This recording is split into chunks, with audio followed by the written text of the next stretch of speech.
باش نحكي في موضوع، وإذا أنتِ من الناس هاذم فراجع حساباتك، خاطر يمكن يكون هذا السبب اللي مخلي حياتك نجم نقولوا حابسة، ما فماش تقدم.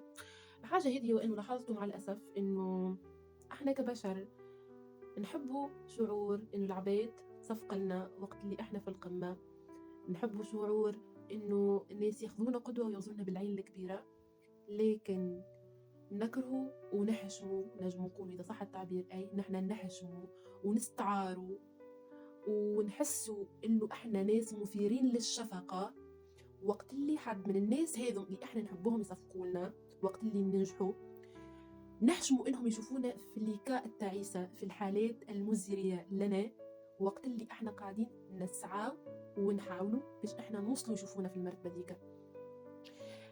اليوم نحبك تفهم وتدخل المخك فكرة إنه ما فماش نجاح يجي بالساهل، ما فماش نجاح من غير تمرميد، ما فماش نجاح من غير تعب، ما فماش نجاح من غير برشا تضحية وبرشا كدح. لازم في الدنيا دي تسعى تسعى تسعى وتطيح وتتقوم وباش تتعثر وباش تتمرمد وباش تدل وباش وباش وباش وباش وباش شو يصير فيك لي كاذوما التعيسة الكل باش انت توصل النهار لكن القمة هيك والعباد تصفلق لك من لوطة. اما حبيت نوصل لك انه فكره انت علاش تحشم اصلا من انك توري للعباد اللي انت تسعى، من انك توري للعباد انك انت قاعده تحاول.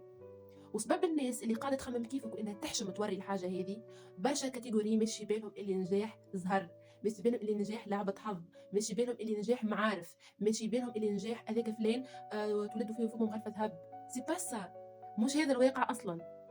فبسبب فكرتك انت انه انت انسان تحشم وتستعار انه العباد تشوفك وانت في اسوأ حالاتك وتفضل انهم يشوفوك في القمه ويصفقوا لك ويهللوا لك ويطبلوا لك ويعملوا لهم الكل، وقت اللي انت لازم تكون قدوه للناس هذيك وتوريهم اللي انت قاعده تحاول، اللي انت سعيد، اللي انت وصلت للبلاصه هذيك بعد تعب، بعد جهد جهيد. راه ما فما حتى شيء يجي بالساهل، راه النجاح ماهوش باش يجي يدق عليك الباب يقول لك مرحبا انا جيت انت اليوم وليت انسان ناجح. ليه؟ العباد راهو صدقني لازمها تشوفك وانت قاعده تعيش في السيكل هذاك الكل بمومون الباهين والخايبين نتاعو، باش نهار اللي توصل يقولوا الانسان هذا والله حاول، الانسان هذا بالرسمي ما جاتوش بالساهل.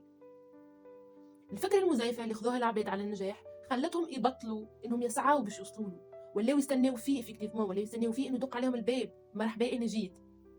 صدقني ماهيش هذه الحقيقه. وحبيت نحط قدام الامر الواقع، خاطر ما فما حتى شيء يدعو انك تحشم خليك تستعار، بالعكس لك الشرف انك حاولت. لازم تكون فخور بكل مومون الخايبين هذوكم، حتى كان شافوك الناس الكل وانت في اتعس حالاتك. وين المشكل؟ اللي حاجته بيك واللي يحب مصلحتك واللي حابب يشوف نجاحك افكتيفمون، هذه هي اللي حابب يشوفك ناجح اصلا، هو اللي باش يسبورتيك في البريد هذيك، هو اللي باش يصفق لك وقت اللي انت قاعده تحاول، مش انت وقت اللي نجحت. ما حشتيش بيك تدعمني وقت اللي انا سي بون وصلت، ليه ادعمني وصفق لي وقت اللي انا قاعد نحاول ومتمرمد كل يوم ونقوم ما نعرفش وقتاش ونرقد ما نعرفش وقتاش ونروح للدار ما نعرفش وقتاش ونحاول من البلايص الكل ونعمل في الاعمال الكل باش اني نوصل. فانا مستحقه حتى كلمه خير منك، مستحقه حتى كلمه تدزني بها تقول لي برافو كمل واصل نعرفك يو كان دو ات.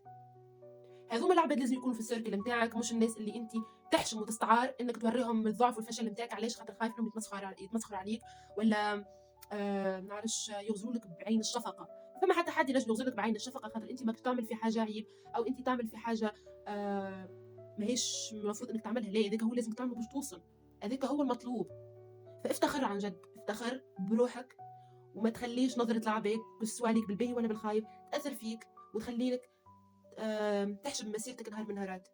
خاطر في الاخر طول المومون عديتهم انت وحدك، واللي كان معاك في المومون ذيك يعطيه الصحه، وذيك بالرسمي العباد اللي لازم تكمل معاك في الدنيا هذه، لازم تكمل في حياتك.